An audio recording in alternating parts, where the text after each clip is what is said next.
joie, par des manifestations en ton honneur.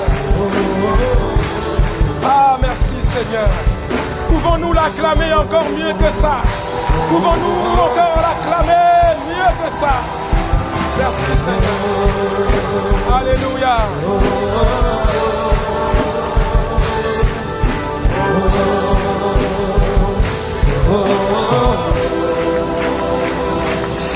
Amen. Alléluia.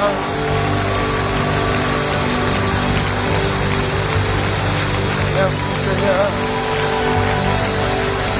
Que quelqu'un dise, je choisis d'être joyeux. Je choisis d'être joyeux. Alléluia. Bien-aimé, la joie n'est pas simplement une émotion. La joie commence par une décision. Lorsque tu te lèves le matin, tu dois choisir d'être joyeux. Tu ne dois pas attendre que des circonstances concourent à la joie de ton âme. La joie commence par une décision.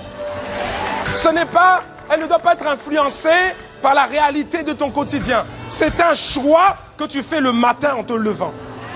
Quelles que soient les circonstances, quelles que soient les nouvelles, quelles que soient les décisions, les décrets qui peuvent être pris contre toi, quand tu te lèves, tu choisis d'être joyeux. Alléluia. Oh, merci Seigneur. J'aime beaucoup ce qu'a dit une fois, j'écoutais une fois cette femme de Dieu pour qui j'ai beaucoup de respect, Joyce Meyer, qui disait une fois, ça m'a beaucoup touché.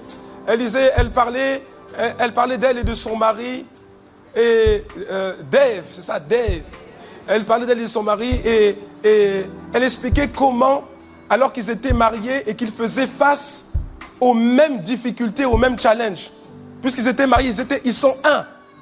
Et elle disait que malgré le fait qu'ils faisaient face aux mêmes difficultés, elle voyait son mari toujours joyeux.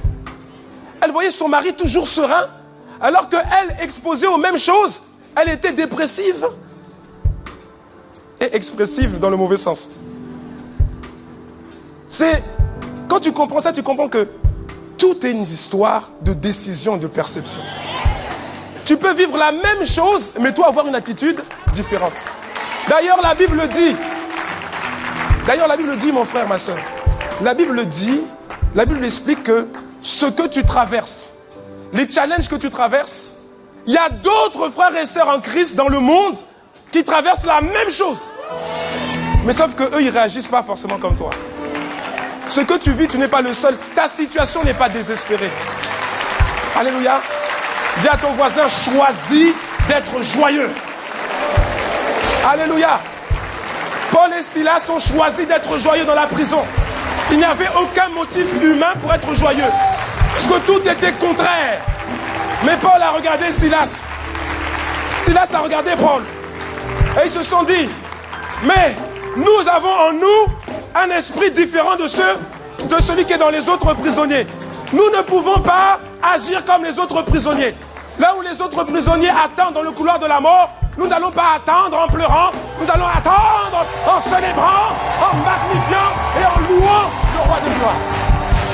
Et à cause du fait qu'ils ont choisi d'être joyeux, malgré toutes les circonstances opposées, le Seigneur a fait ébranler les murs de la prison. Et ils ont été libérés, et ce sera ton partage aussi. Choisis la joie. Que quelqu'un acclame le Seigneur très très très très très très fort. Oh! Merci Seigneur. Ah, pouvons-nous ensemble dire gloire à Dieu? Merci Seigneur. Nous voulons saluer nos bien-aimés frères et sœurs en Christ qui sont avec nous, qui sont connectés au même esprit que le nôtre, le Saint-Esprit, et qui sont également connectés par le biais des nouvelles technologies. Nous vous saluons et nous savons que vous ne nous suivez pas. Non, non, non. Vous êtes en train de rendre un culte comme nous sommes en train de le faire ici. Vous êtes en train de rendre un culte à Dieu. Vous ne suivez pas. Vous n'êtes pas en train de regarder la télé. Vous n'êtes pas en train de regarder Internet. Vous êtes en train de rendre un culte, sauf que vous le faites à distance. Alléluia. Merci Seigneur. Je vous invite à prendre place. Je sais que c'est déjà fait, mais s'il te plaît, salue ton voisin. Salue ta voisine. Dis-lui, tu as fait le bon choix ce matin. Vous savez, tu peux être dans l'obscurité de ta chambre et avoir de formidables temps d'adoration et de communion avec le Seigneur. Que quelqu'un dise Amen. Mais il y a une autre vérité. Il y a une autre vérité qui veut que les temps d'adoration, de célébration, de communion que tu as avec le Seigneur, mais avec d'autres frères et sœurs en Christ dans le même endroit, ont une autre portée sur ta vie. La Bible dit qu'il est doux et agréable pour les frères et les sœurs de demeurer séparés. Non, de demeurer ensemble. Dis à ton voisin, c'est là. Dis à ton voisin, c'est là, c'est pas ailleurs, c'est là. Dis à ton voisin, c'est ici. C'est là que l'Éternel envoie la bénédiction, la vie pour l'éternité. Ça signifie qu'il y a des choses que tu ne pourras jamais recevoir, des dimensions de grâce, de faveur, de bénédiction que tu ne pourras jamais recevoir lorsque tu t'isoles dans ta vie chrétienne. Il y a des choses que Dieu transmet à ses enfants lorsqu'ils sont ensemble. Alléluia. Il y a des choses que tu peux avoir à la maison par le biais de ta communion avec Dieu, en priant seul dans ta chambre. Mais il y a d'autres choses que tu ne pourras pas avoir. Il y a d'autres choses que Dieu libère dans ta vie uniquement lorsque tu t'associes, lorsque tu es avec d'autres personnes connectées au même esprit. C'est la raison pour laquelle Jésus a dit, là où 2 ou 3 sont assemblés en mon nom, je suis au milieu d'eux. Et quand plusieurs s'accordent pour demander une chose quelconque en mon nom, à mon Père, cette chose leur sera accordée. Il y a une dimension de grâce dans le collectif, dans l'unité, qui est supérieure à ce que tu peux avoir quand tu es isolé. C'est la raison pour laquelle, mon frère, tu devrais arrêter de chercher des excuses. Je parle de quelqu'un qui est en train de m'écouter, de quelqu'un qui est en train de me regarder à distance. Tu as la possibilité de venir, mais tu préfères rester dans ta chambre, tu préfères rester dans ton salon. Il y a des choses que tu ne pourras pas expérimenter tant que tu ne décideras pas de venir te connecter, d'être présent au sein d'une famille spirituelle, telle que ICC. Alléluia. Amen. Que quelqu'un dise encore gloire à Dieu. Merci Seigneur. Alors ce matin, nous sommes dans la joie, n'est-ce pas? Parce que nous avons choisi la joie. Je veux commencer d'abord pour ne pas oublier, parce que sinon on va me le reprocher. Donc je voulais commencer par vous transmettre les sincères et chaleureuses salutations de toute l'Assemblée Impact Centre Chrétien de Bruxelles, en Belgique, de Liège et du Grand-Duché de Luxembourg. Amen. Et nous bénissons le Seigneur pour toute la grande famille ICC qui se déploie trimestre après trimestre, mois après mois. Et nous bénissons le Seigneur parce que nous prenons des territoires. Alléluia, il y a des territoires qui sont gagnés. Nous avons nouvellement ouvert une famille. Il y a une famille qui a été ouverte à Lille, une famille qui a été ouverte à Reims, à Strasbourg. On m'a parlé également de Orléans. Nos bien-aimés de la Guyane également sont en train d'avancer. Vraiment, ça fait plaisir. Que quelqu'un dise merci Seigneur pour toutes ces vies transformées. Amen. Alors ce matin, nous voulons également saluer notre pasteur principal, le pasteur Yvan. Il a fait un long voyage avec plusieurs étapes qui l'ont conduit notamment en Martinique pour la grande conférence Caraïbes Impact Conférence là-bas. Et également à Ouagadougou, chez notre bien-aimé Papa Karambiri, la grande conférence de l'église là-bas qui s'appelle Cisco. Également, il est passé également par Abidjan. En tout cas, il a fait beaucoup de mouvements, mais c'était inspiré par le Seigneur, il était envoyé par le Seigneur et nous voulons vraiment acclamer le Seigneur pour sa vie, pour le prix qu'il paye au quotidien. Et nous bénissons le Seigneur parce que ce prix, ces semences de temps, ces semences qu'il donne pour le ministère, portent du fruit, elles ne sont pas vaines. Parce que partout où le Seigneur l'envoie, la vie est là. Le Saint-Esprit fait des choses extraordinaires. Amen. Voilà, pouvons-nous encore, bien aimés, bénir le Seigneur pour le berger, le pasteur qu'il nous a donné. Amen. Merci Seigneur. Et je ne pourrais pas continuer sans saluer la superbe dynamique qui se confirme et qui se renforce d'année après année, la superbe dynamique des femmes d'impact. Et en fait, la conférence des femmes d'impact n'impacte pas que les femmes, hein, puisque ce sont des femmes d'impact. Donc les femmes d'impact n'impactent pas que les femmes, sinon ce ne sont pas des femmes d'impact. Les femmes d'impact impactent leur génération. Et c'est ce qui se passe. Et nous bénissons le Seigneur. Nous bénissons le Seigneur. Donc là, nous avions une délégation, plusieurs sœurs qui ont fait le déplacement pour venir ici la semaine dernière et qui sont revenues à Bruxelles transformées, métamorphosées, challengées. Et voilà. Gloire à Dieu. Amen. Est-ce qu'un homme peut acclamer une femme d'impact ce matin? Amen. Alléluia. Voilà. Alors, vraiment, il y a un mot là, actuellement c'est waouh. C'est waouh. Voilà, vraiment, en tout cas, gloire à Dieu. Gloire à Dieu. Aujourd'hui, bien-aimés, frères et sœurs, j'aimerais vous parler d'une chose que le Seigneur a mise sur mon cœur et qui est tirée de la série que nous avons en cours à Bruxelles. La série que nous avons en cours actuellement à Bruxelles, nous l'avons intitulée « Redécouvrir le Saint-Esprit » ou encore « Découvrir le Saint-Esprit ». Et dans cette série, il y a plusieurs sous-thèmes. Et un des sous-thèmes, c'est connaître le Saint-Esprit par ses œuvres. Connaître le Saint-Esprit à travers ses œuvres. Parce que la vérité, c'est que vous pouvez connaître une personne sans jamais l'avoir vue, sans même jamais avoir discuté avec elle, mais simplement au regard de ses œuvres, simplement au regard des actes que cette personne a posés. Il y a des personnes qui ont vécu il y a plusieurs dizaines d'années, qui ont vécu il y a plusieurs centaines d'années même. Nous ne les avons jamais vus. Nous les avons, parce qu'il n'y a même pas eu de photos qui ont été prises à l'époque, parce qu'il n'y avait pas encore l'appareil photo. Mais même sans les avoir vus, sans les avoir parlé avec ces personnes, nous pouvons dire que ces personnes avaient un cœur qui était disposé, un bon cœur, oui ou non? Simplement à travers les œuvres, les actes que ces personnes ont posés. Tout ça pour dire que, au travers les œuvres que pose, que pratique une personne, on peut découvrir quel est son cœur, quelles sont ses pensées et quelles sont ses motivations. Que quelqu'un dise amen si c'est vrai.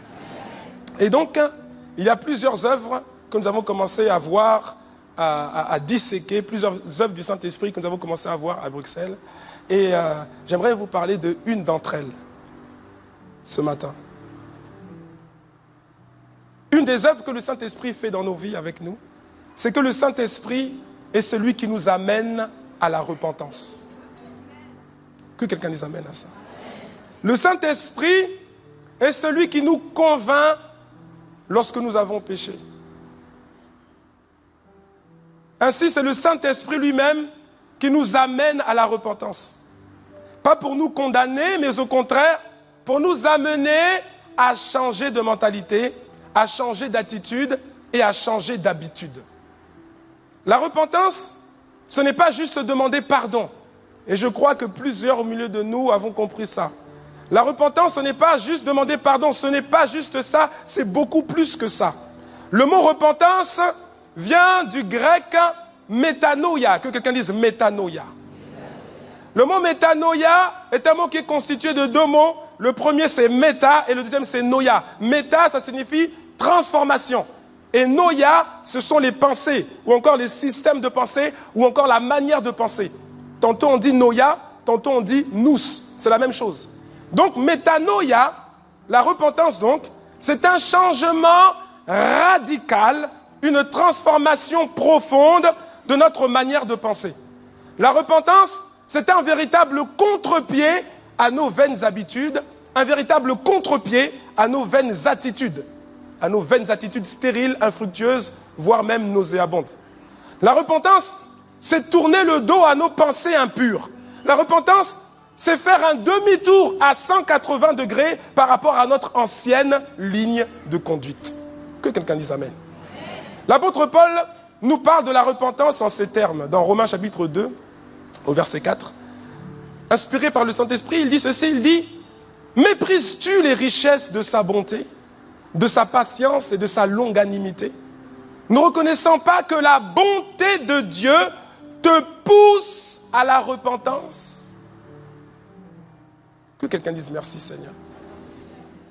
La Bible dit que la bonté de Dieu nous pousse à la repentance.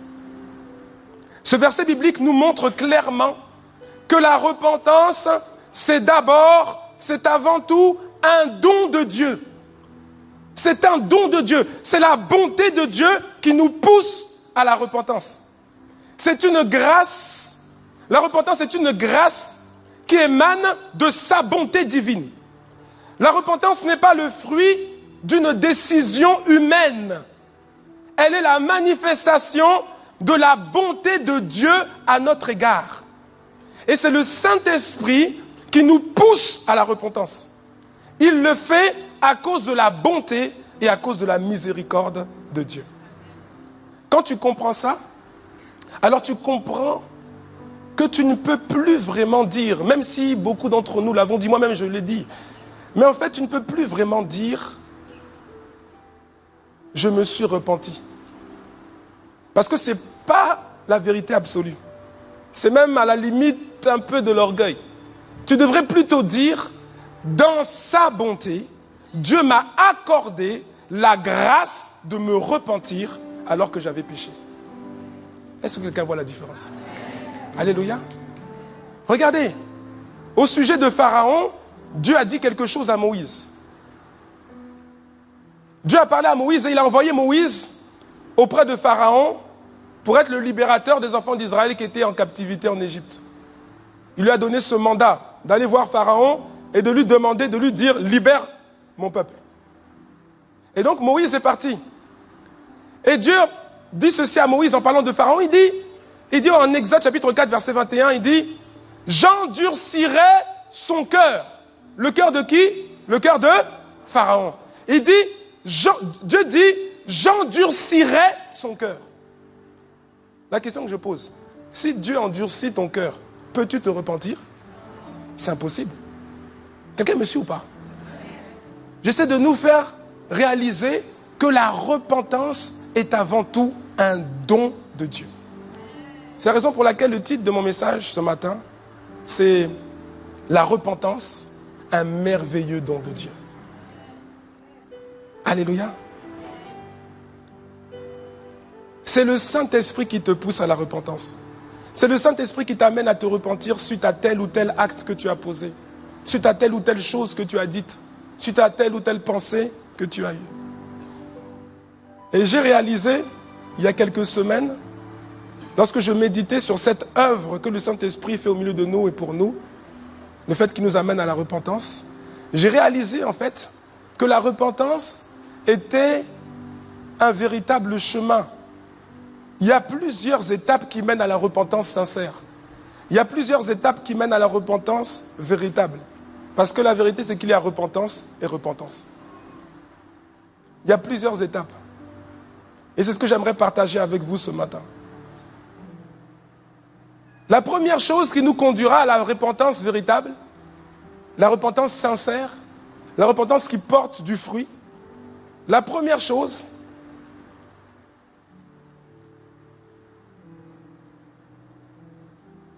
c'est un acte de péché. Que quelqu'un dise Amen. Quand je dis que c'est là, le processus qui mène à la repentance véritable commence par un acte de péché, je ne suis pas en train de t'inciter à pécher. Dis-moi Amen.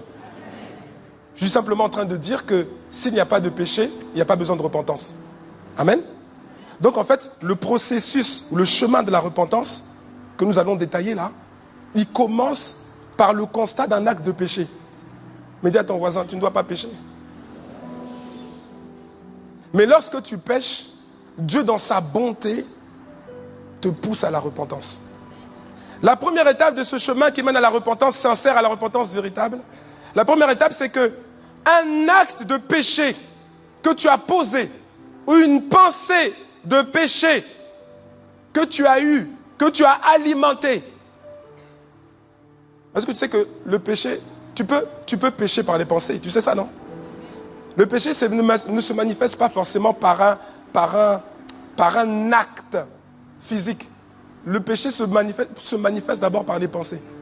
Que quelqu'un les amène à ça. Quand Jésus a repris les pharisiens, il reprend les pharisiens en leur disant, parce que eux ils disaient que eux ils ne commettent pas d'adultère. Pourquoi? Parce qu'ils ne couchent pas avec les femmes. Et Jésus les reprend en disant, mais attendez, c'est vrai que Moïse vous a dit que celui qui couche avec une femme commet un adultère avec elle, mais moi, je vous dis que même sans coucher avec une femme qui n'est pas votre femme, mais rien que par les pensées, celui qui regarde une femme pour la convoiter dans son cœur a déjà commis l'adultère avec elle. Quelqu'un me suit, non? Donc, je suis en train de dire quoi? C'est que la première étape de ce chemin qui mène à la repentance sincère et véritable, c'est qu'il y a eu un acte de péché ou une pensée de péché qui va entraîner, parce que tu es chrétien, né de nouveau, et parce que le Saint-Esprit est en toi, il y a donc cet acte de péché ou cette pensée de péché qui va entraîner la tristesse du Saint-Esprit en toi. Que quelqu'un dise aïe aïe aïe ou amen. Les deux sont possibles dans ce cas-là. Plutôt aïe aïe aïe d'ailleurs. La première étape, c'est ça. Un acte de péché, une pensée de péché que tu as eue, va entraîner la tristesse du Saint-Esprit qui est en toi. Le Saint-Esprit est en toi parce que tu es né de nouveau. Le Saint-Esprit est en toi parce que tu es enfant de Dieu. Le Saint-Esprit est en toi depuis le jour où tu as depuis le jour où tu as accepté Jésus-Christ comme Seigneur et Sauveur. La Bible dit que tu es, depuis ce jour, devenu une habitation de Dieu en esprit. La Bible dit que tu es devenu le temple du Saint-Esprit.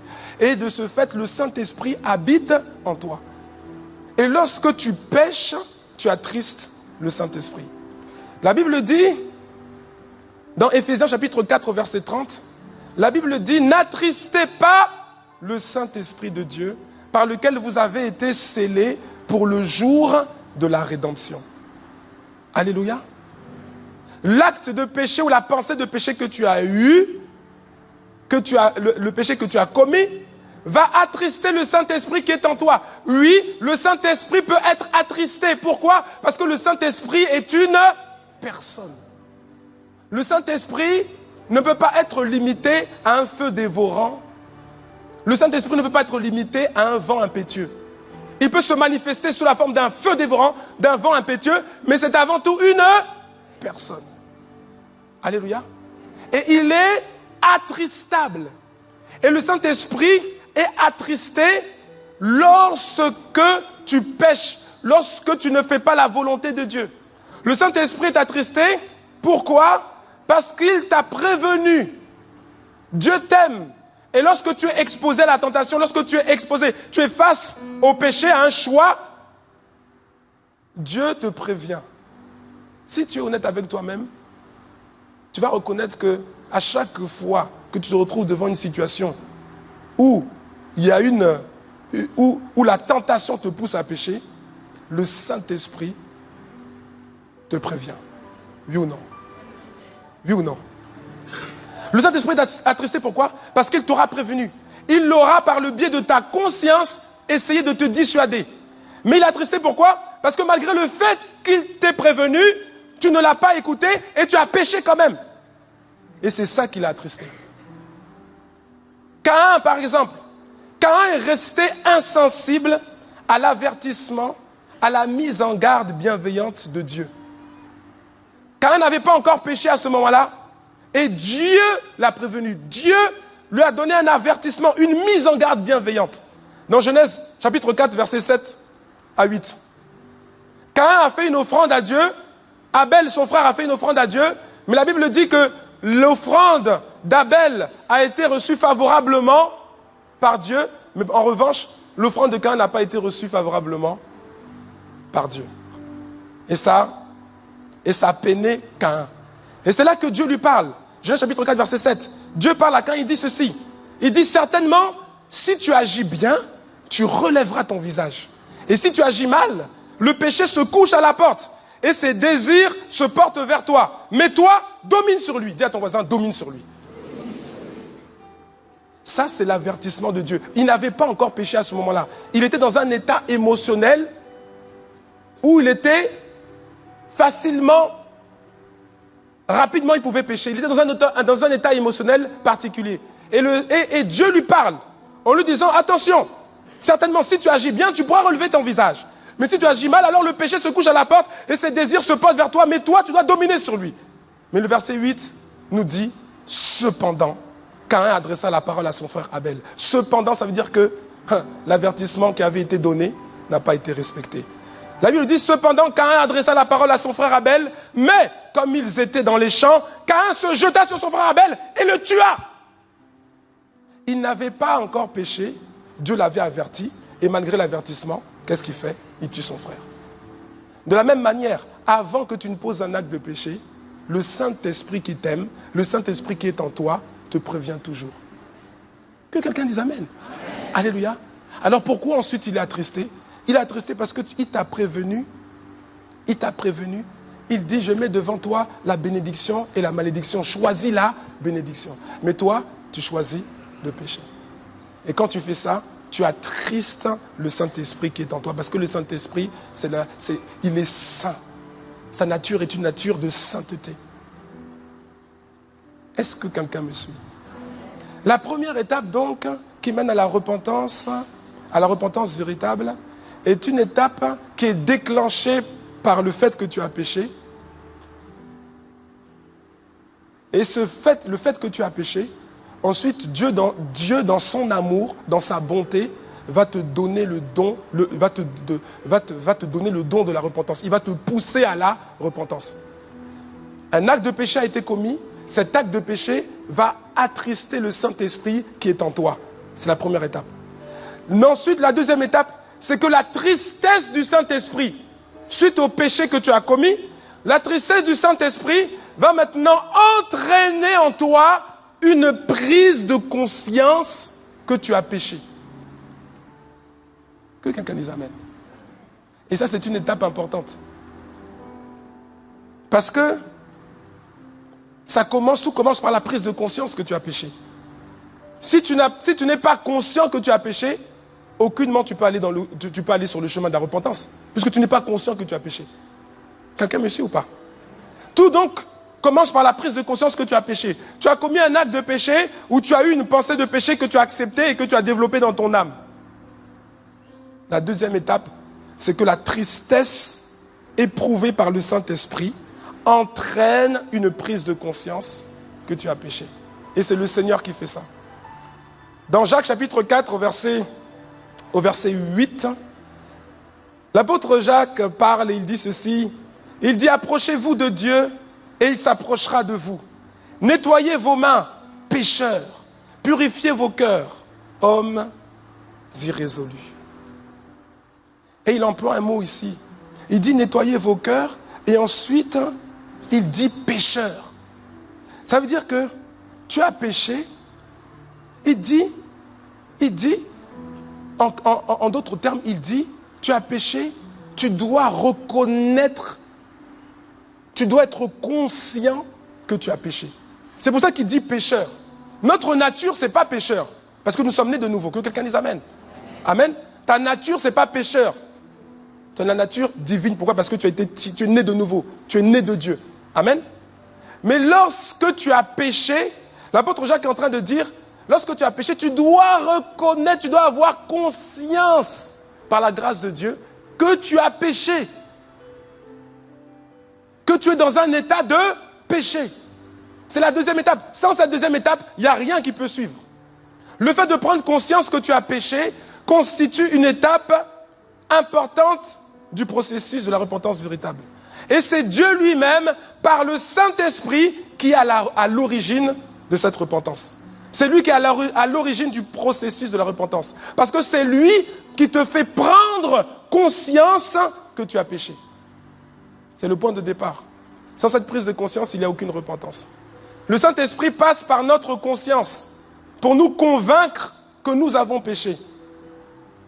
Lorsque nous avons commis un acte de péché, c'est le Saint-Esprit lui-même qui passe par notre conscience pour nous convaincre. Il a été attristé. Première étape, il a été attristé par le péché. Et la deuxième chose, c'est que, étant attristé, il va maintenant passer par notre conscience pour nous faire réaliser que nous avons péché. Quelqu'un me suit? Romains chapitre 9, verset 1. L'apôtre Paul parle et il dit ceci. Il dit, je dis la vérité en Christ. Je ne mens point. Ma conscience m'en rend témoignage par le Saint-Esprit. Le Saint-Esprit, par le biais de ta conscience, il va mettre en toi un témoignage intérieur. Souvent, il y a des décisions que tu dois prendre. Là, je ne parle pas de péché. Il y a des décisions que tu dois prendre. Et tu es convaincu, tu as un témoignage intérieur qui vient de Dieu, qui dépose dans ton cœur la conviction que c'est ça que tu dois faire ou que ce n'est pas ça que tu dois faire. Amen. Ce que j'essaie de dire, c'est quoi? C'est que le Saint-Esprit passe par notre conscience pour nous convaincre. Et donc, à la deuxième étape, le Saint-Esprit étant attristé, maintenant, il va passer par notre conscience pour nous faire réaliser que nous avons péché. Et si tu ne prends pas conscience que tu as péché et que tu poursuis dans ce péché, alors tu n'es résolument pas sur le chemin de la repentance. Et je dirais même que tu en es très loin. Et c'est extrêmement grave. Parce que dans 1 Timothée chapitre 1, au verset 18 et au verset 19, l'apôtre Paul parle à son disciple Timothée. Et il lui dit quelque chose qui doit vraiment nous interpeller. Il dit, au verset 18, il dit, « Le commandement que je t'adresse, Timothée, mon enfant, selon les prophéties faites précédemment à ton sujet, c'est que d'après elles, tu combattes le bon combat. » Que quelqu'un les amène à ça. Verset 19.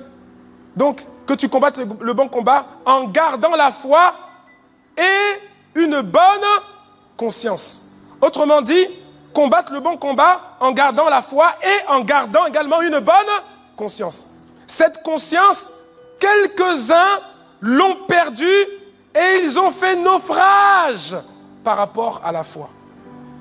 L'apôtre Paul est en train de nous mettre en garde. Il dit, mais si nous ne nous efforçons pas de garder une bonne conscience, qui est un peu... La conscience, c'est ce qui fait le lien entre l'homme intérieur, l'esprit et l'âme.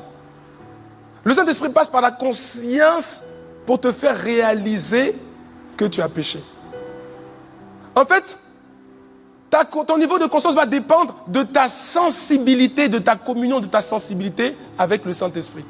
Et la Bible dit que si tu perds cette sensibilité-là, cette bonne conscience, tu ne seras plus à même de réaliser que tu as péché lorsque tu as péché. Et c'est la raison pour laquelle il dit que quelques-uns, cette conscience, quelques-uns l'ont perdue, et comme ils l'ont perdue, ils ont fait naufrage par rapport à la foi. Est-ce que quelqu'un me suit? Si le Saint-Esprit ne peut plus te parler par le biais de ta conscience, alors tu fais naufrage par rapport à la foi. Et c'est extrêmement grave. Donc si tu perds ta conscience, alors tu es comme un navire sans gouvernail. Tu es comme un navire qui chavire et qui va vers la perdition. Si le Saint-Esprit ne te parle plus, si le Saint-Esprit ne peut plus te parler, alors c'est la fin. Tu n'as plus de repères, tu es livré à toi-même. Et il n'y a rien de pire pour un enfant de Dieu. Il n'y a rien de pire. Rien de pire. C'est-à-dire que tu es sauvé, tu es chrétien, tu es né de nouveau, mais à un moment donné, tu as tellement, comment dire, tu as tellement mis à mal ta conscience que le Saint-Esprit ne peut même plus, te dire attention, tu ne peux même plus être conscient que tu l'as attristé et que tu es en état de péché. C'est grave.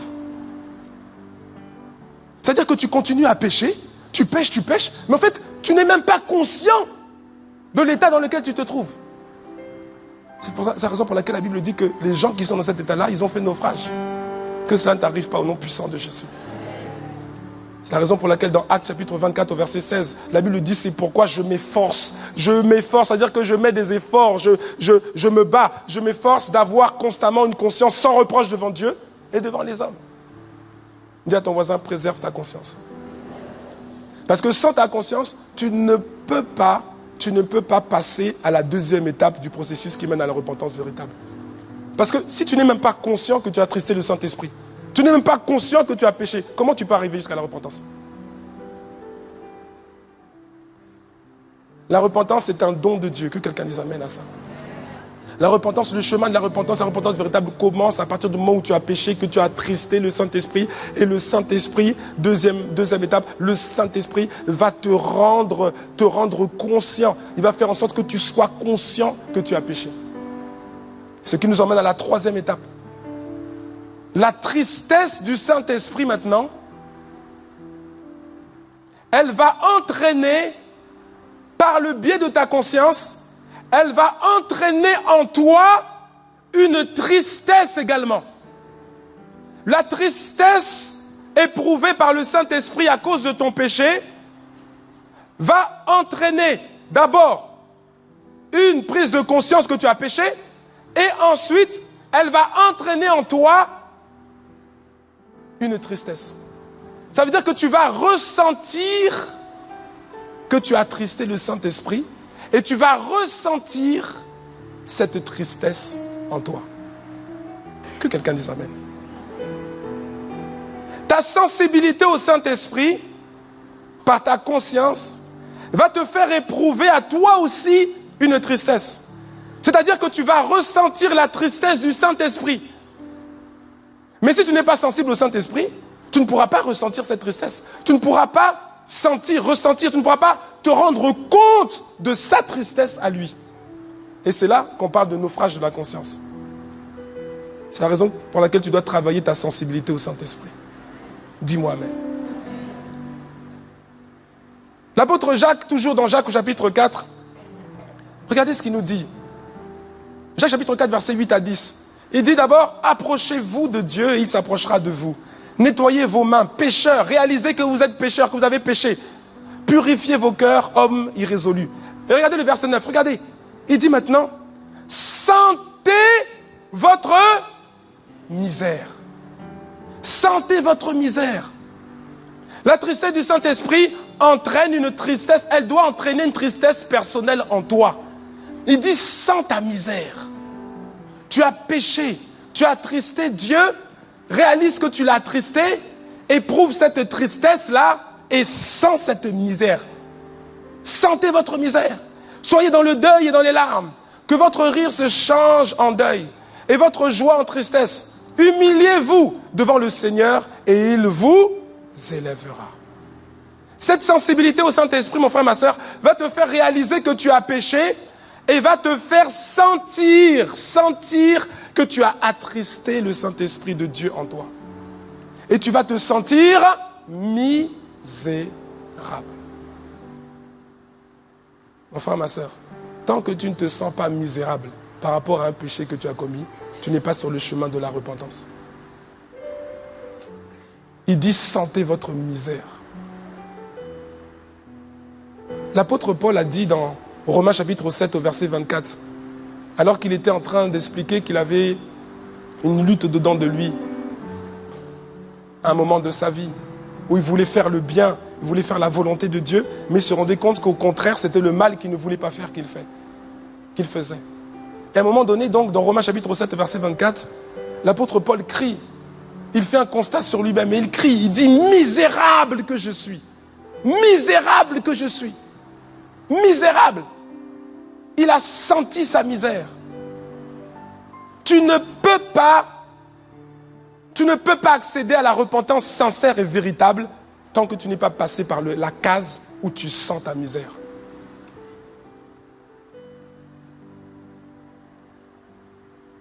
Et cette tristesse dont je parle, cette tristesse qui doit, suite à un acte de péché que tu as commis, cette tristesse qui doit gagner ton âme, qui doit gagner ton cœur, cette tristesse, elle vient de Dieu. Il s'agit d'une sainte tristesse. Dans 2 Corinthiens chapitre 7 au verset 9, la dernière phrase nous dit que vous avez été attristés selon Dieu, afin de ne recevoir de notre part aucun dommage. Vous avez été attristés selon Dieu. Mon frère, ma soeur, ça signifie qu'il y a une tristesse qui vient de Dieu. C'est vrai que la Bible dit, soyez toujours joyeux. Que quelqu'un dise amen à ça. Mais il y a une sainte tristesse qui vient de Dieu. Cette tristesse qui vient lorsque tu as péché et que tu as attristé le Saint-Esprit en toi. Cette tristesse qui t'est communiquée par le Saint-Esprit pour t'amener à la repentance. Il dit car vous avez été attristés selon Dieu. Cette tristesse de Dieu en nous va être ressentie par notre homme intérieur, notre esprit. Et elle va se propager dans notre âme, dans notre cœur. Et Jacques nous explique il nous explique ce que va faire cette tristesse, ce qu'elle va engendrer au-dedans de nous. Dans Jacques chapitre 4, verset 9 à 10.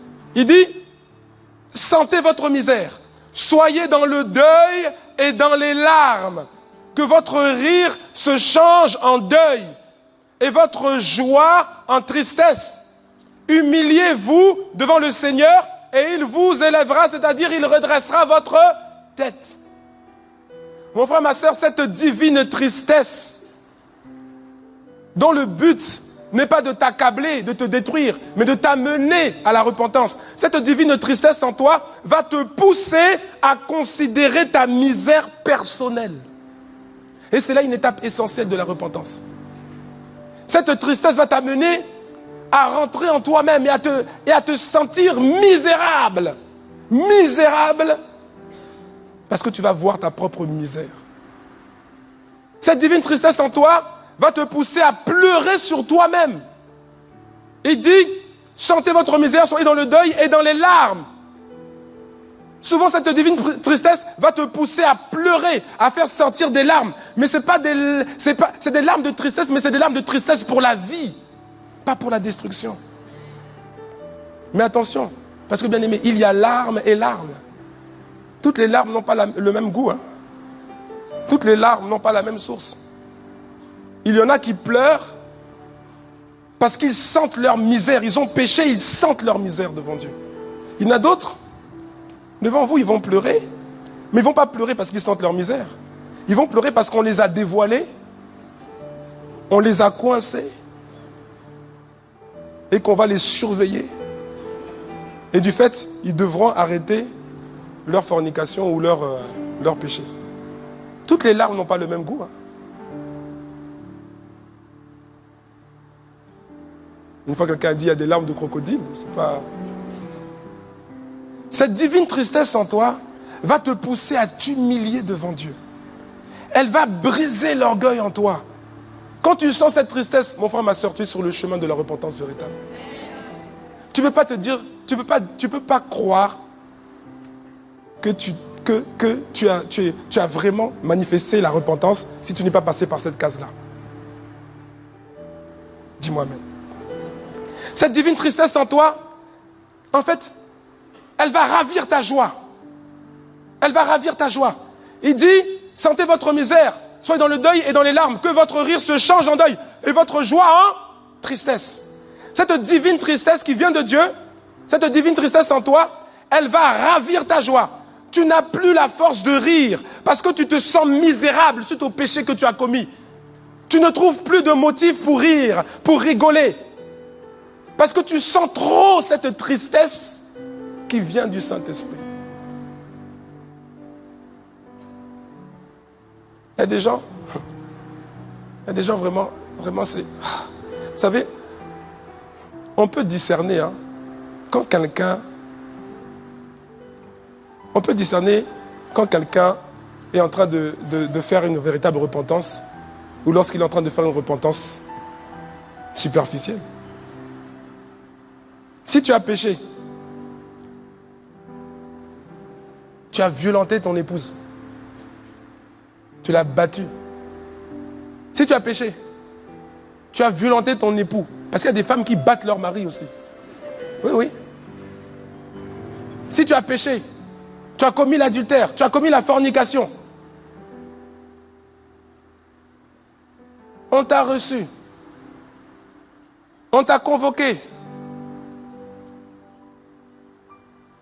Tu es au courant qu'on le sait. De toute façon, il n'y a rien de caché, mon ami, qui sera découvert.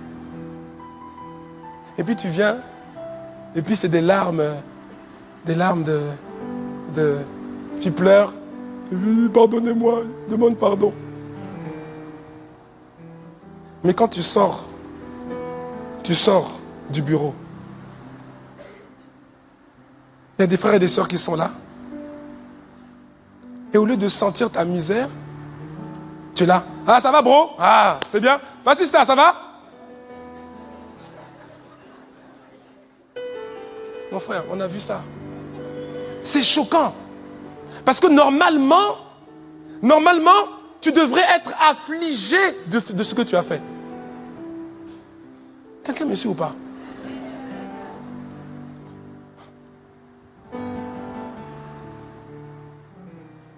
Mon frère, ma soeur, cette tristesse dont je parle là, cette tristesse divine, en fait, tu ne l'éprouves pas seulement lorsque tu commets ce qu'on peut appeler de gros péchés ou de grands péchés. Dis-moi amen. C'est vrai que on peut dire qu'il y a des grands péchés et des petits péchés, n'est-ce pas?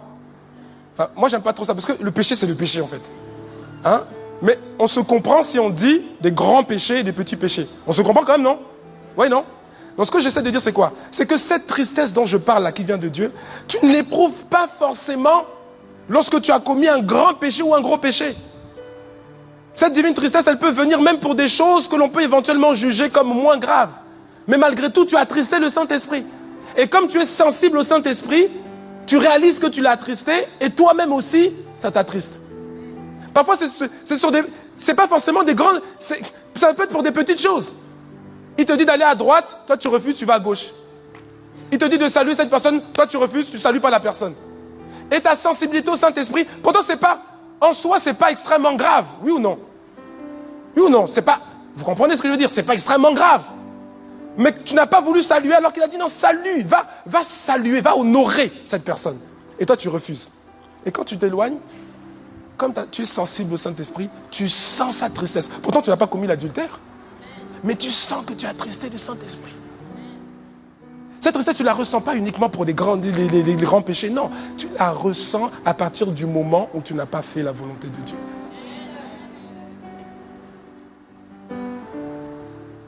Pierre a renié Jésus par 3 fois. Par 3 fois. Par 3 fois. Matthieu chapitre 26, verset 75. Et Pierre se souvint de la parole que Jésus avait dite. Avant que le coq chante, tu me renieras 3 fois. Il s'est souvenu. Pierre s'est souvenu. Il a été pris dans l'action, dans l'actualité, dans le cours des événements. Et il avait oublié cette parole que le Seigneur lui avait dite quelques jours auparavant. Quelques heures auparavant.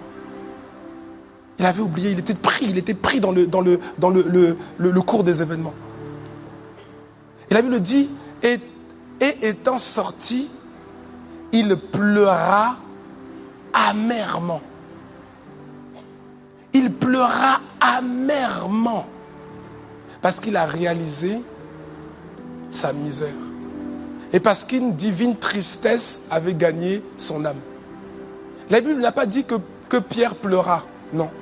La Bible dit que Pierre pleura amèrement. Entre vous et moi, honnêtement, sans faire de fausse spiritualité, est-ce que ce qu'il avait fait, c'est-à-dire renier le Seigneur par 3 fois, est-ce que c'était extrêmement grave en soi? Est-ce que c'était extrêmement grave en soi? Moi, je pense que non. Non, dis la vérité. Est-ce que il a attristé le Saint-Esprit, on est d'accord, amen? Il a péché, on est d'accord, amen? Mais est-ce que c'était, ce que j'essaie de dire, est-ce que c'était un gros péché? Et pourtant, il a attristé. Il a senti cette tristesse. Et vous savez, souvent on jette la pierre à... Je n'ai pas fait ce point, on jette la pierre à Pierre. Parce qu'on dit comment lui là, il parlait beaucoup. C'est lui qui parlait beaucoup. Maintenant, il renie le Seigneur même devant des femmes. Il renie le Seigneur comme ça. Mon ami, ce que tu oublies, c'est qu'au moins Pierre est resté, il a suivi le Seigneur. Les autres, ils n'ont même pas pu à renier. Ils n'ont même pas eu à renier puisqu'ils ont fui. Pierre n'a pas fui, hein. Ah non, non, non, garde ta pierre dans ta poche, hein. Pierre n'a pas fui. Pierre était le seul. Lui, au moins, il a suivi. Les autres ont abandonné. Les soldats sont venus, hey, tout le monde a détalé.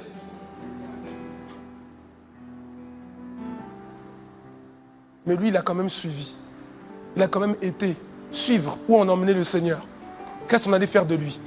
À un moment donné, il a renié 3 fois.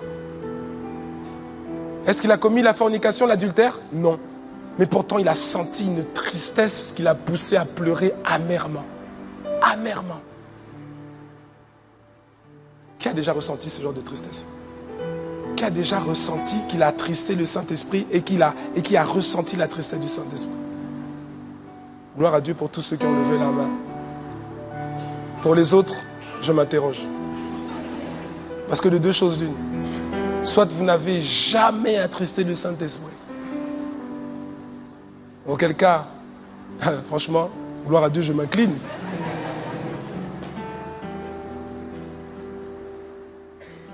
Ou deuxième possibilité, et là c'est vraiment grave, c'est que tu n'es même plus conscient que tu attristes le Saint-Esprit.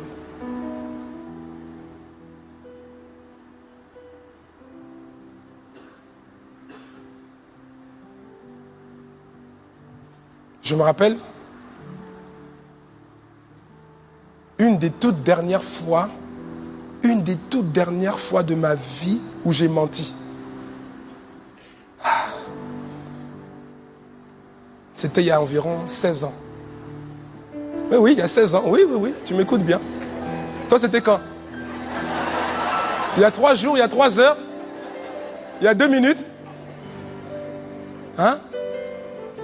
C'était il y a environ 16 ans. C'était une des toutes dernières fois où j'ai menti. Oui, il y a environ 16 ans. Oui. Mais tu peux vivre sans mentir, hein, mon frère. Tu peux vivre sans mentir. Tu sais, laisse-moi te dire une chose. Là, j'ai compris que vaut mieux. Il y a des moments, tais-toi seulement. Non, il faut être sage. Hein. Il y a des moments, tais-toi seulement. Il y a des moments, mon frère, dis la vérité. Ne cherche même pas le mensonge.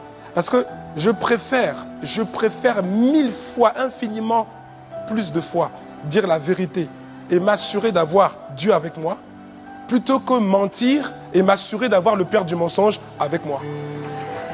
Oui. Et je me rappelle, je commençais à travailler, c'était mes premiers mois de travail. Et puis, on m'avait donné, j'avais une voiture de fonction. Hein? Bon, certains savent. Hein. Moi, j'ai jamais acheté de voiture. Vous savez ça, moi? Vous savez ça, non? Ah, j'ai déjà fait le témoignage. Le jour où j'étais étudiant, j'avais cumulé, je travaillais. Tout l'argent de mon stage, c'était pour acheter ma voiture. Au moment où maintenant j'avais réuni l'argent pour acheter ma voiture, qu'est-ce qu'il y a eu à l'église où j'étais? Il y a eu un appel à offrande parce qu'on devait déménager. Qu'est-ce que j'ai fait? J'ai pris tout l'argent pour lequel je devais acheter ma voiture. J'avais même identifié la voiture, je connaissais tout de la voiture. J'avais identifié la voiture. Mais qu'est-ce que j'ai fait? J'ai pris l'argent là, cet argent pour cette première voiture, j'ai donné à Dieu. Et depuis là, comme j'ai donné à Dieu, Dieu m'a toujours donné une voiture de feu. J'ai jamais payé une voiture. Et je sais d'où ça vient. Donc, cette première voiture en question, je me rappelle ce jour-là, j'étais parti en intervention chez un client. Dans une salle informatique. Donc je vais là-bas, je gare ma voiture. Et quand je gare ma voiture, il y avait un grand camion devant. Et ensuite, je termine l'intervention, je reviens, je reprends ma voiture. Mais j'étais nouveau conducteur, tu vois, là. Je ne maîtrisais pas bien les histoires d'embrayage. Et en fait, j'étais sur la première. Vous savez, les voitures d'il y a 15 ans, là, en première, quand tu démarres, ça, hein? Donc, je n'ai pas fait attention, j'ai démarré. La voiture de fonction neuve. Elle est venue percuter l'arrière du camion. C'est un camion solide. Et donc, tout l'avant, là, boum, cassé. J'ai fait, J'ai commencé à transpirer. J'étais chrétien, frère. Je suis reparti au siège. J'ai amené la voiture, j'ai garé la voiture. Je suis parti voir le responsable de Logistique Facility. J'ai dit, En fait, la voiture est cassée. Lui, au lieu de se taire et puis de dire, bon, ok, il dit, mais comment c'est arrivé? Ah! Et là, ah Seigneur. Et là, j'ai dit, je sais pas. Moi, je suis parti chez les clients. Je sors, je reviens, je vois la voiture cassée. Mais il y avait un camion. Certainement, le camion là, parce qu'il y avait un camion quand je me suis garé. Je pense que le camion a dû reculer. Bon, il a cassé la voiture, il est parti. Mon frère, ma soeur, c'est ça que j'ai dit à la personne. Et puis je suis sorti du bureau. Et quand je suis sorti du bureau, mon frère, ma soeur, ouh là là, j'ai senti une profonde tristesse. Une profonde tristesse. J'ai senti une profonde tristesse. J'avais attristé le Saint-Esprit et sa tristesse se répandait dans mon âme. À telle enseigne que je n'ai même pas pu repartir m'asseoir à mon bureau pour continuer à travailler. J'ai senti tellement cette tristesse. J'ai senti ma misère, mon frère. Et je suis parti aux toilettes. Je me suis enfermé dans les toilettes pendant un long moment. J'étais en train de pleurer. J'étais en train de dire, ah Seigneur, pardonne-moi. Misérable, misérable que je suis. Misérable que je suis. Est-ce que j'avais commis l'adultère? Non. La fornication? Non. J'avais menti. Est-ce que c'était grave en soi? Est-ce que c'est parmi ce que tu nommes parmi les gros péchés? Bon, la voiture, ils allaient réparer quand même, non? Non, de toi à moi. Humainement, ce n'était pas si grave que ça. Dis-moi amen. Mais mon frère, la tristesse que j'ai ressentie là, non, c'était trop profond, c'était trop grave. C'est trop grave. Trop grave. Non, là, ce jour-là, c'est vraiment le jour où j'ai compris que non, le mensonge là, c'est pas de Dieu. Laisse ça derrière. Amen. Alléluia. Le chemin qui mène à la repentance sincère. Nous avons dit d'abord que la repentance est avant tout un don de Dieu. C'est un don de Dieu. Humainement, toi-même, tu ne peux pas te repentir.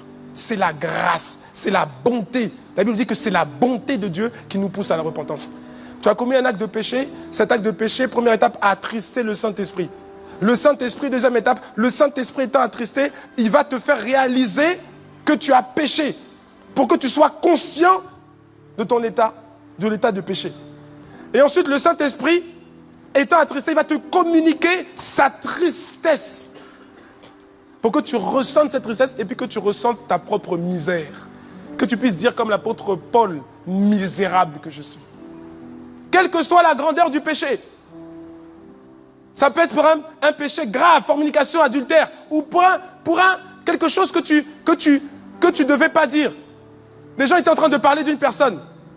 Tu sens que ta langue veut s'ouvrir, ta bouche veut s'ouvrir pour aussi ajouter du piment.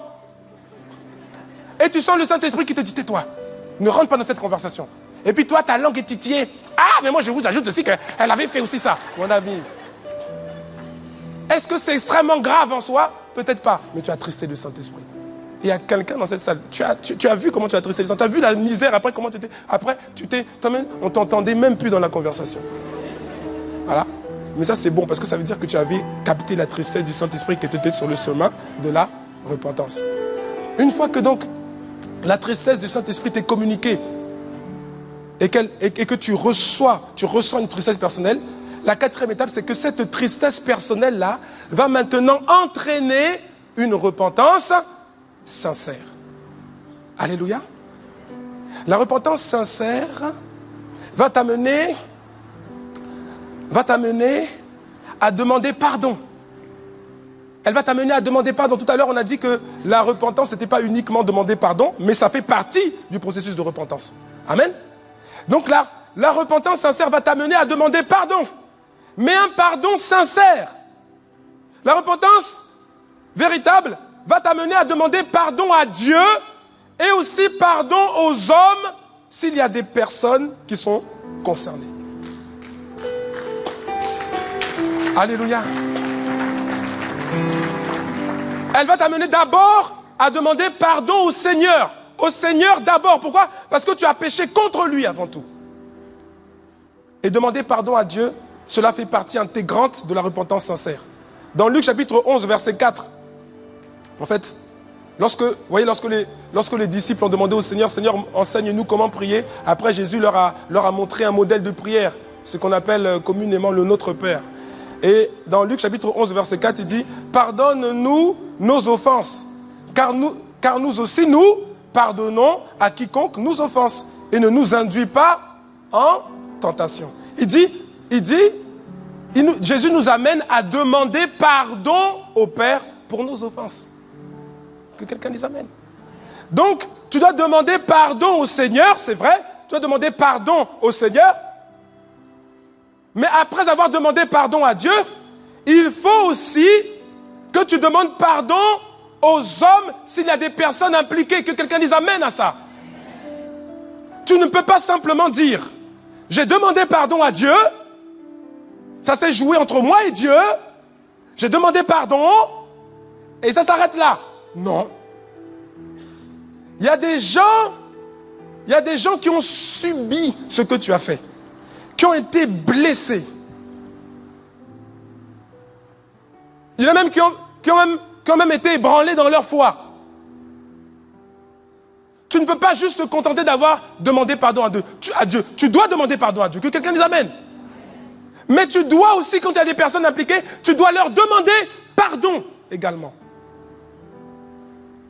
En Colossiens chapitre 3, verset 13, l'apôtre Paul, il parle, inspiré du Saint-Esprit, il parle aux Colossiens, et il nous parle aussi à nous-mêmes.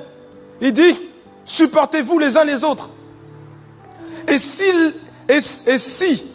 l'un a sujet de se plaindre de l'autre, pardonnez-vous réciproquement. De même que Christ vous a pardonné, pardonnez-vous aussi. Si on dit pardonnez-vous réciproquement, ça veut dire que quelque part, il y a quelqu'un qui demande pardon, l'autre lui pardonne, et l'autre demande pardon, et l'autre lui pardonne. Si on dit pardonnez-vous réciproquement, ça veut dire qu'à un moment, il y a quelqu'un qui pose un acte, une demande de pardon. Que quelqu'un dise amen. La repentance va t'amener à demander pardon à Dieu et pardon aux hommes si des personnes sont concernées. Je dis demander pardon. Je ne dis pas présenter tes excuses. C'est différent. Moi, quand je lis ma Bible, je vois demander pardon, pardonner. Je ne vois pas présenter des excuses. Les chrétiens aiment présenter des excuses. Tu n'as pas été excusé par Dieu, tu as été pardonné par Dieu. Il y a une différence de taille entre présenter ses excuses et demander pardon à quelqu'un. Dans un cas, tu sollicites sa compassion, tu sollicites la compassion de l'autre, et dans l'autre cas, tu imposes quelque chose. Prends mes excuses. Je te les présente, voilà, elles sont là. Non. On s'excuse d'avoir par inadvertance marché sur le pied de quelqu'un dans la rue. Là, on s'excuse. Je m'excuse, je ne vous avais pas vu. On s'excuse d'avoir bousculé quelqu'un qu'on n'avait pas vu. Là, on peut s'excuser. Quelqu'un me suit ou pas? On s'excuse de ne pas avoir pu honorer une invitation qu'on nous a faite. En revanche, que quelqu'un dise en revanche. En revanche, on demande pardon lorsqu'on a blessé quelqu'un volontairement ou même involontairement. Je n'ai pas fait exprès, je n'ai pas besoin de demander pardon. Mon ami, tu dois demander pardon.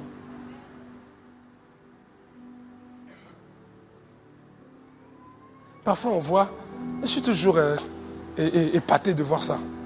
Toujours. Dans le monde du sport, notamment les footballeurs. Aujourd'hui, bon, vous savez, aujourd'hui tout ce qu'ils disent là, il y a des caméras, on dirait, sur leurs lèvres à tous. À telle enseigne que s'ils ne veulent pas que pendant un match, on entend ce qu'ils disent, il faut qu'ils mettent la main devant leur bouche. Et puis ils utilisent Twitter, tous les trucs là. Et il y en a, de par leurs propos, ils insultent les gens.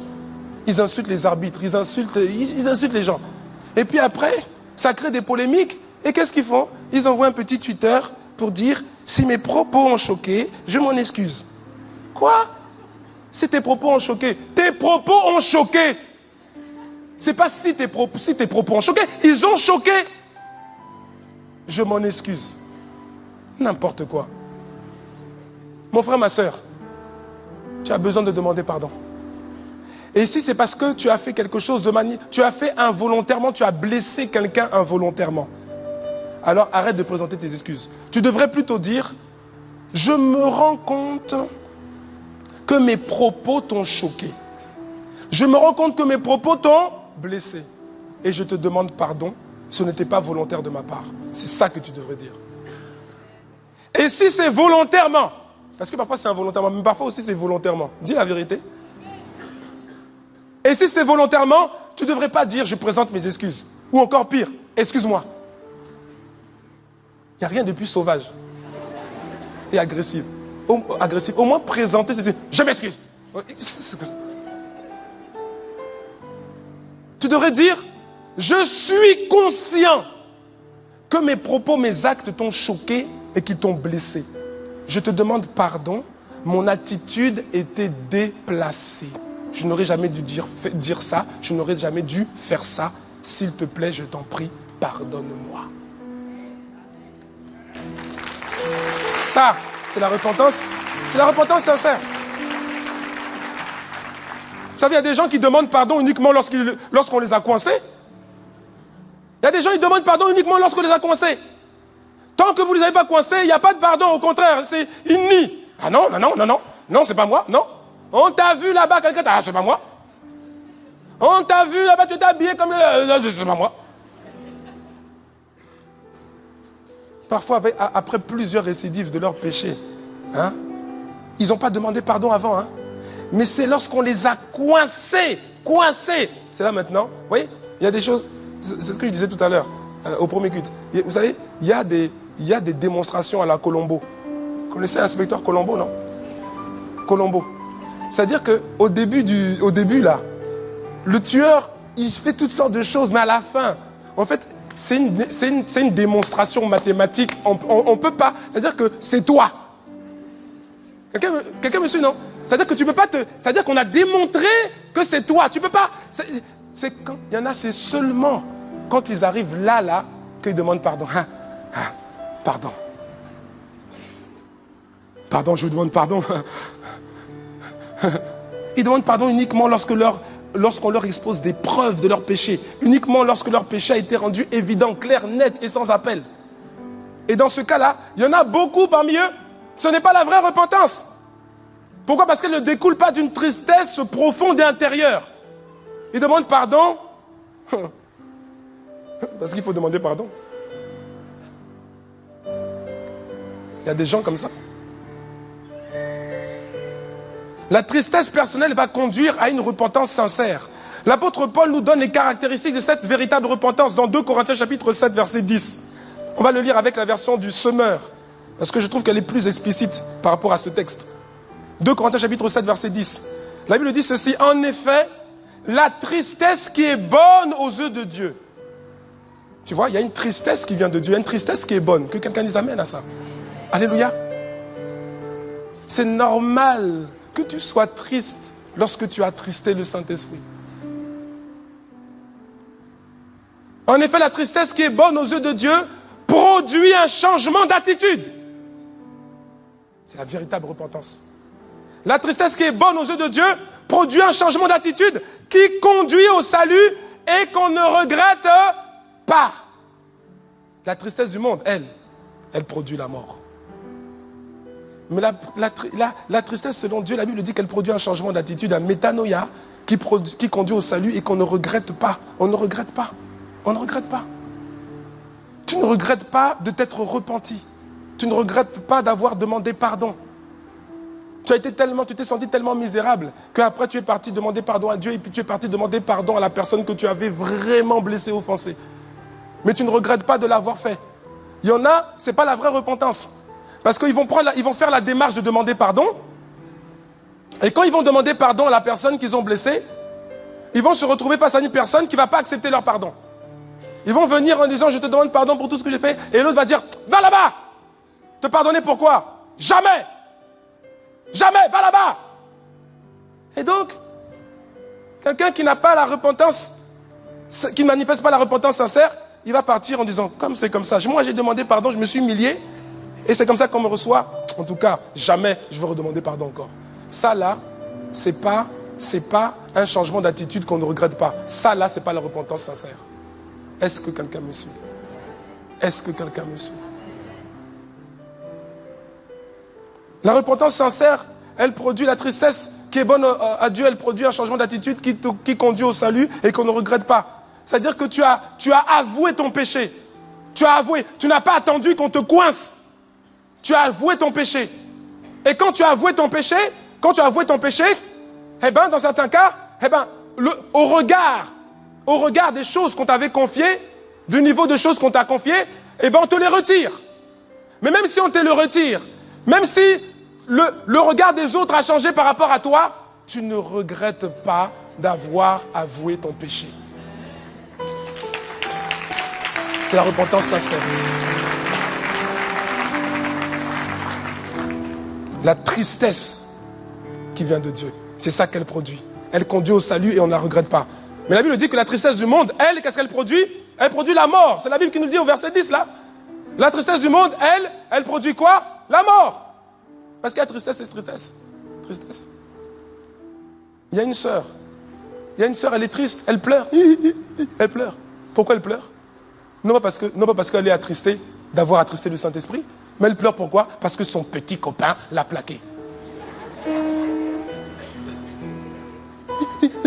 Il faut prier pour moi, parce que ça va pas, il m'a plaqué. Et c'est bien fait pour toi. Et la Bible dit que la tristesse du monde, là, elle produit la mort. Voilà la sœur, elle pleure tellement, le gars il t'a abandonné, c'est bien fait. Tu meurs. Ça, c'est la tristesse du monde. Repens-toi. La repentance sincère n'est pas une repentance de façade.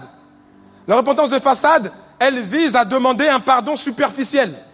La repentance de façade, elle est superficielle. C'est celle qui est animée par la honte. Non pas la honte de son péché, mais la honte du qu'en dira-t-on.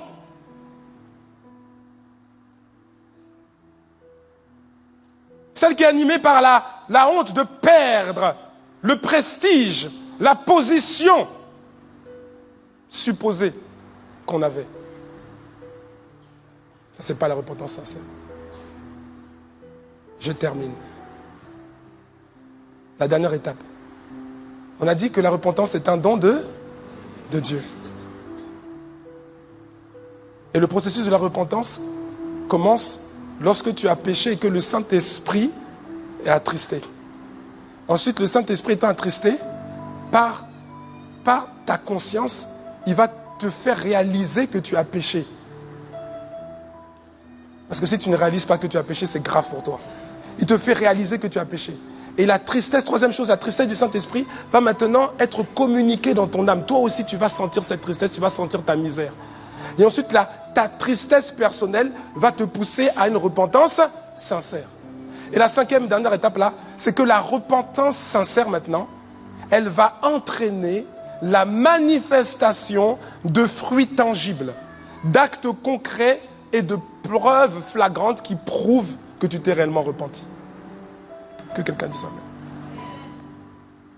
Dans Luc, chapitre 3, versets 8 à 9, la Bible dit « Produisez donc des fruits dignes de la repentance et ne vous mettez pas à dire en vous-même « Nous avons Abraham pour père, car je vous déclare que de ces pierres, Dieu peut susciter des enfants à Abraham. » Verset 9, « Déjà même la cognée est mise à la racine des arbres. Tout arbre donc qui ne produit pas de bons fruits sera coupé et jeté au feu. » Que quelqu'un dise amen à ça. Mais ce qui nous intéresse principalement, c'est le début du verset. La Bible dit, produisez donc des fruits dignes de la repentance. Ça veut dire quoi? Ça veut dire que la repentance produit du fruit. Ça veut dire que la repentance produit du fruit visible. Ta repentance, on doit la constater. Que quelqu'un dise amen. On doit la constater dans ta vie, on doit constater un changement de pensée, un changement d'attitude, un changement d'action, un changement d'activité, un changement d'habitude.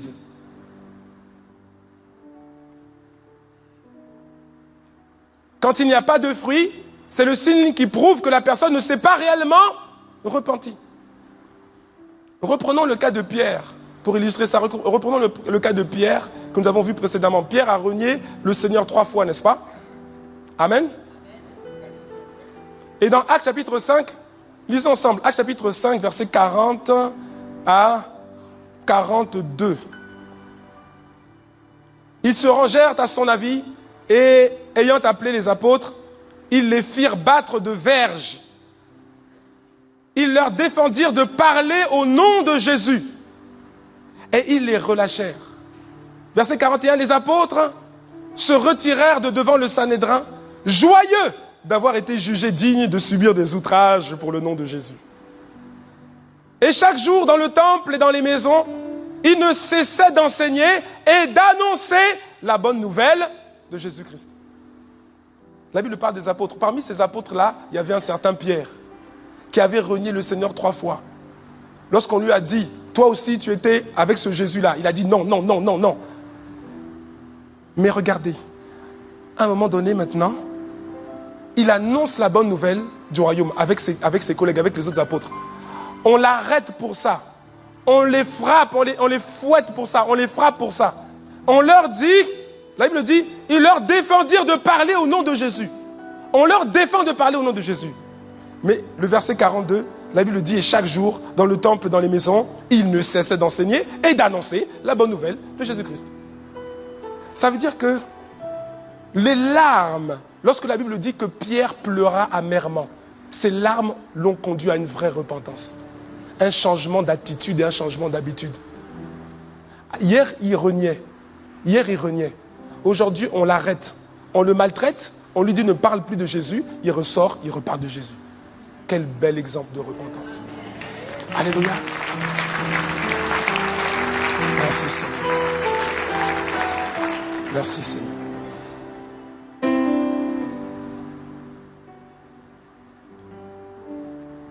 Que le Seigneur nous accorde la grâce d'être animés lorsque nous avons péché, d'être conduits dans une véritable repentance.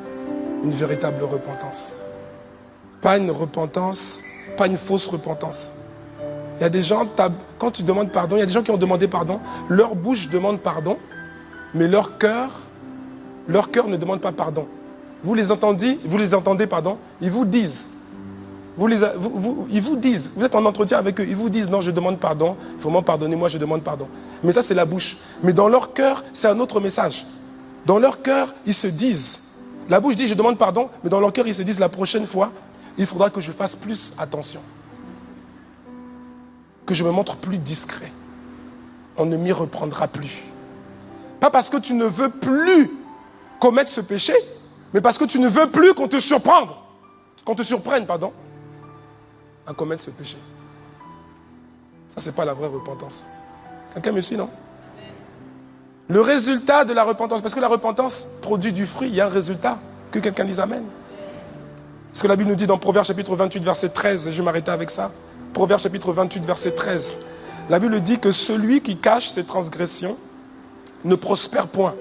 Mais celui qui les avoue et les délaisse, il obtient miséricorde. Ne prospère point. Cette phrase a été tirée en fait de l'hébreu tsalak ou tsalash. Je ne sais pas comment ça se prononce, T-S-A-L-A-C-H. Et ce mot-là, tsalak, en hébreu, il signifie avancer. Il signifie réussir. Il signifie faire des progrès. Il signifie, ça signifie être vainqueur. Donc en fait, littéralement, ce que la Bible dit ici, quand elle dit « celui qui cache ses transgressions ne prospère point », en fait, il faut comprendre, la Bible dit « celui qui cache ses transgressions n'avance point ». Il ne peut pas réussir. Il ne peut pas faire de progrès. Il ne peut pas progresser. Il ne peut pas être vainqueur. Il ne peut pas être trouvé vainqueur. Et il ne peut pas vaincre. Et c'est tout le contraire de ce que tu souhaites, n'est-ce pas? Amen. Parce que tu veux avancer, n'est-ce pas? Parce que tu veux réussir, n'est-ce pas? Parce que tu veux faire des progrès. Tu veux progresser. Alors dis à ton voisin, apprends à te repentir sérieusement et sincèrement. Alléluia. Ce matin, frères et sœurs, qui parmi vous veut poser un acte sincère un acte de repentance sincère devant Dieu. Qui parmi vous ne veut plus faire semblant, mais au contraire accéder à une réelle repentance? Lorsque j'ai commencé à parler, il y a quelqu'un dans cette salle, plusieurs dans cette salle, vous avez commencé à réaliser. En fait, le Saint-Esprit vous a montré combien de fois vous l'avez attristé. Et peut-être même pour d'autres, que vous l'attristez encore. Et il vous a rendu conscient de votre péché. Je ne parle pas forcément des gros péchés comme j'ai dit tout à l'heure. Ça peut être des petites choses. Il te dit, fais ça, tu ne fais pas. Va à gauche, toi tu vas à droite. Ne pars pas là-bas, tu pars. Ne voyage pas maintenant, tu voyages. En soi, ce n'est pas des grands péchés comme la fornication, l'adultère. Mais malgré tout, par ces petites choses, tu as attristé le Saint-Esprit. Qui veut une repentance sincère? Qui veut poser un acte de repentance sincère devant Dieu? Mon frère, ma soeur, si c'est ton cas, je vais t'inviter à te tenir debout avec moi. À te tenir debout avec moi. C'est-à-dire que tu veux vraiment la repentance. C'est-à-dire qu'il y a des choses, tu pensais t'être repenti, mais en fait, ce n'était pas vraiment la repentance. Parce que tu avais gardé des choses. Ce n'était pas la véritable repentance. Gloire à Dieu pour toi qui t'es levé. Si tu t'es levé, ça ne veut pas dire que tu as commis des péchés graves. Ça veut simplement dire que tu es conscient que parfois, par tes agissements, tu as attristé le Saint-Esprit. Mais sauf que tu ne t'étais pas repenti de cela. Mais aujourd'hui, le Saint-Esprit t'accorde la grâce, par sa bonté, de te repentir. Je parle également à quelqu'un qui m'entend, qui entend le son de ma voix, quelqu'un qui me voit à travers les nouvelles technologies. Tu es peut-être dans ton salon, tu es peut-être dans ta chambre. Et cette parole te touche. Tu veux vraiment la repentance, une repentance sincère. Tu veux poser un acte de repentance sincère devant Dieu. Alors là où tu es également, tiens-toi debout. Et je nous invite à incliner la tête. Je nous invite à incliner la tête. À incliner la tête quelques instants. Et tu vas commencer. Tu vas commencer par demander pardon au Seigneur. Avec tes propres mots, demande pardon au Seigneur. Je ne te demande pas de parler trop fort. Parce que ton voisin n'a pas besoin d'entendre ce que tu as à dire à Dieu. Là, tu vas parler à Dieu. Je ne te demande pas d'élever la voix trop fort. Parle seulement à Dieu, mais parle. Ne parle pas dans ton cœur. Ouvre la bouche et parle. Mais simplement, tu n'es pas obligé de parler trop fort pour que tout le monde entende autour de toi. Mais tu sais ce que le Saint-Esprit, tu sais ce qui a attristé le Saint-Esprit en toi. Tu sais quelles sont les choses que tu as dites, les choses que tu as faites, qui ont provoqué la tristesse du Saint-Esprit. Alors mon frère, ma soeur, là où tu es, avec tes propres mots, demande pardon au Seigneur. Demande pardon au Seigneur. Tu réalises ta misère. Tu vois ta misère. Comme l'apôtre Paul, tu vois ta misère. Tu réalises ta misère. Au-dedans de toi, tu es en train de dire misérable que je suis. Comment ai-je pu faire ça? Pourtant le Seigneur m'avait prévenu. Pourtant le Seigneur m'avait parlé. Tu sens ta misère. Demande pardon au Seigneur. Demande pardon au Seigneur. Demande pardon au Seigneur. Demande pardon au Seigneur. Tu sens ta misère. Tu sens que tu l'as attristé. Et aujourd'hui, tu veux adopter une nouvelle mentalité. Tu veux vivre la repentance véritable, la repentance qui produit du fruit, un fruit digne de repentance. Prends l'engagement. Si des choses que tu as faites ont affecté la vie d'autres personnes, ce matin, prends l'engagement également, une fois que tu as demandé pardon à Dieu, prends l'engagement également de demander pardon aux personnes que tu as blessées. Si tu peux le faire aujourd'hui, fais-le aujourd'hui. Si tu ne veux pas le faire aujourd'hui, essaie de le faire demain ou durant la semaine. Mais demande pardon. Demande pardon. Demande pardon. Demande pardon. Demande-leur de te pardonner. Ces personnes que tu as blessées, ces personnes qui ont subi des outrages à cause de ton comportement ou à cause de tes actes. Aide-nous, Seigneur. Pardonne, pardonne. Pardonne-moi. Pardonne-moi, Seigneur. Jésus-Christ, mon Sauveur. Pardonne, pardonne, pardonne.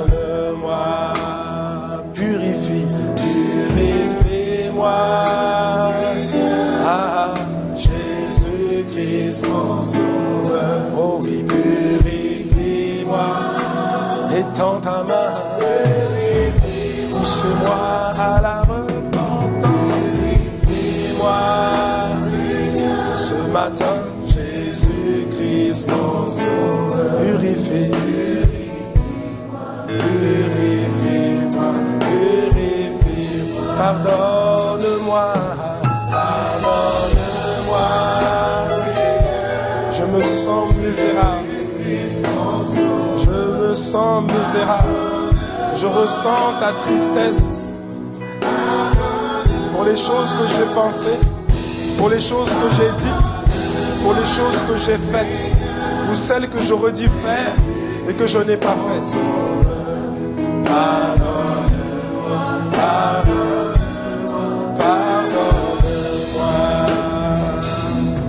pardonne-moi, pardonne-moi, pardonne-moi, pardonne-moi, pardonne-moi. Seigneur, notre Père et notre Dieu, Seigneur, tu vois ton peuple et tu vois tes enfants, tu vois mes frères et mes sœurs. Je parle de celles et ceux qui se tiennent debout devant toi et qui te demandent pardon, qui réalisent leur péché, qui réalisent qu'ils ont péché, qui réalisent qu'ils t'ont attristé et qui éprouvent une profonde tristesse. Seigneur, étends ta main de grâce sur eux. Seigneur, nous avons vu que la Bible dit que celui qui garde, qui cache ses transgressions ne prospère pas. Seigneur, ça signifie que plusieurs, parmi tes enfants ce matin en ce lieu, plusieurs de ceux qui se repentent aujourd'hui, pendant longtemps, ils ne pouvaient, Seigneur, progresser. Ils ne pouvaient avancer. Ils ne pouvaient être vainqueurs. Il y avait des choses que tu voulais leur donner qu'ils ne pouvaient pas recevoir parce qu'ils n'avaient pas manifesté une repentance sincère. Mais Seigneur, tu vois leur cœur. Tu vois le cœur de ma sœur. Tu vois le cœur de mon frère. Et tu vois sa repentance sincère. Tu constates sa repentance sincère. Alors Seigneur, Père de gloire, s'il te plaît, étends ta main de grâce. Étends ta main de grâce sur leur vie. Et à cause de cette repentance, à partir de ce choix, de cet engagement, de cette repentance, Seigneur, ce qui avait été bloqué dans leur vie, là où ils n'avançaient pas, là où ils ne réussissaient pas, là où ils ne portaient pas de fruits, là où ils n'étaient pas vainqueurs, Seigneur, que les choses changent maintenant dans le nom puissant de Jésus sur la base de leur repentance sincère et véritable. Que ce qui avait été jusqu'à présent bloqué soit débloqué par leur repentance. Que les portes qui avaient été fermées sur leur vie soient ouvertes sur leur vie par leur acte de repentance. Merci. Jusqu'à partir d'aujourd'hui, Seigneur, à partir d'aujourd'hui, un fruit digne de repentance va éclore de leur vie, va être manifesté dans chacune de leurs vies. Un fruit qui prouve leur véritable et sincère repentance. Merci pour cette parole. Merci pour ta présence. Et merci, Père, pour le don de la repentance. À toi soit toute la gloire. Pour ton amour envers nous. Pour ce que tu es et pour ce que tu fais. Reçois nos sincères acclamations. Elles sont pour toi et pour toi seul. Dans le nom puissant de Jésus. Amen.